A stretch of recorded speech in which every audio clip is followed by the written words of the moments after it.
झालेला आहे। परिसर दूरच पोलिसांना दूर झालेला होता। ते दोन्ही गटाच्या कार्यकर्त्यांना थांबवलं जात आहे। आपण दृश्यांमध्ये बघू शकतो आक्रमक झालेले आहेत, घोषणाबाजी केली जात आहे। सुरुवातीला दोन्ही पक्षाचे कार्यकर्ते जे आहेत ते एकमेकांवर धावून गेलेले होते। आपण बघू शकतो या ठिकाणी जे आहे ते गोंधळ झालेला होता। डीसीपीची बैठक जर आपण पाहिली तर सतत 4 रणधीर नितीन काय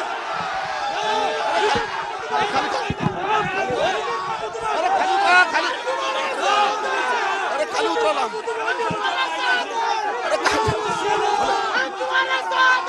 29 कोटी निधी वापस गेला याची चुकी जबाबदारी खाली उतरा। कशावरून वाद झाला, कशावरून वाद? अरे 29 कोटी शासनाचे परत गमावले आहे ग्रामीण भागातले, मी आवाज उठवला म्हणून वाद झाला। नितीन देशमुख आलेले आहेत, दुसरीकडे रणधीर सावरकर देखील या ठिकाणी आलेले आहेत।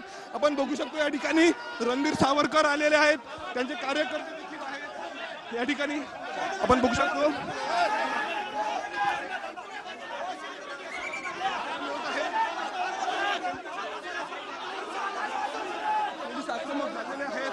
या ठिकाणी आपण बघू शकतो रणधीर सावरकर देखील या ठिकाणी आलेले आहेत, भाजपचे आमदार आहेत।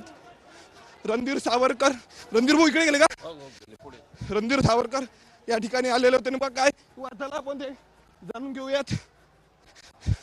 आपण बघू शकतो दोन्ही कार्यकर्त्यांच्या वतीनं जे आहे ते घोषणाबाजी केली जात आहे या ठिकाणी।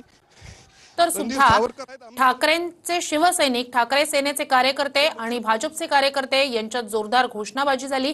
हे दोन्हीकडचे कार्यकर्ते आमने सामने आलेले होते। आधीच डीपीडीसी बैठकीत रणधीर सावरकर आणि ठाकरेंचे आमदार देशमुख यांच्यात राडा झालेला होता।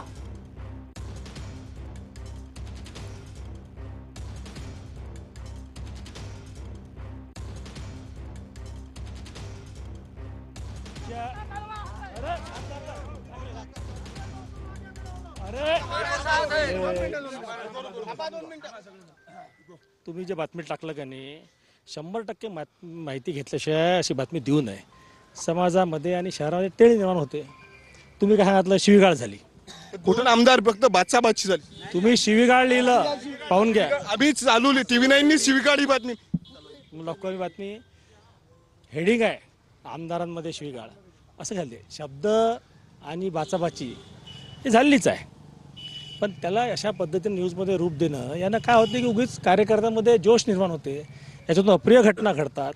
आपण लोकशाही मानणारे आम्ही तरी आहो आणि म्हणून एखाद्या मुद्द्यावर मतभेद होऊ शकतात, ते पुढेही राहतील।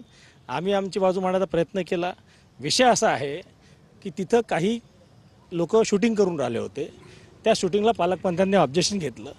त्याच्यावर नितीन बापूंनी म्हटलं की नाही ते तिथंच बसतील। त्याच्यावर मी म्हटलं की नाही हे योग्य नाही आहे, अशी शूटिंग घेणं इथं अवैधरित्या बसणं योग्य नाही। आवडा फक्त विषय झालेला आहे। मग त्याच्यामध्ये शब्द वाळत गेले, शिवीगाळ अजिबात झाली नाही आहे आणि एकमेकाच्या अंगावरही कोणी गेलं नाही आहे। हे तुम्ही थोडीशी स्पष्टता करा तुमच्या टीव्हीवर।